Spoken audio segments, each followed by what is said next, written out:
Ticketing for events is a novel use case for non-fungible tokens that provides transparency and accountability to the ticketing process. It enhances the event experience for everyone in the ticketing chain. These days, the current focus of NFTs is on digital collectibles and artistic experiences, but the technology behind NFTs is actually a perfect fit for an event ticket. So why do tickets and NFTs go so well together? A non-fungible token acts as a type of deed. It conveys ownership of an asset. Each NFT is unique in its own right. You wouldn't be able to replace one NFT with another, as each one represents a specific instance of an item. Does that sound familiar? If you look at a ticket, you'll notice that it has very unique properties, from ticket ID to price and event date to the seat that the ticket represents. Each property can be integrated as part of the NFT.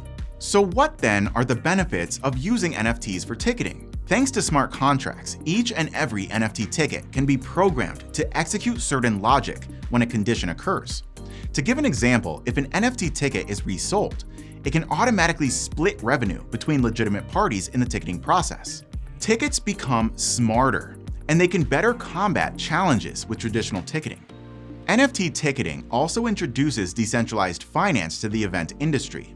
Event organizers have the potential of pre-financing their events by raising capital through DeFi. They can bundle their ticket inventory for DeFi investors. NFT ticketing also helps to further the connection between fans and artists through digital collectibles. Artists can provide unique memories of an unforgettable experience in the form of an NFT to cultivate long-standing connections with their fans. It's time to move ticketing into the future with NFTs. Get Protocol is the perfect solution for supercharging the ticketing experience for event organizers, artists, agencies, and fans. See for yourself how Get Protocol works on their website, or watch the video channel of MarketSquare, the new homepage for the decentralized web. See you next time.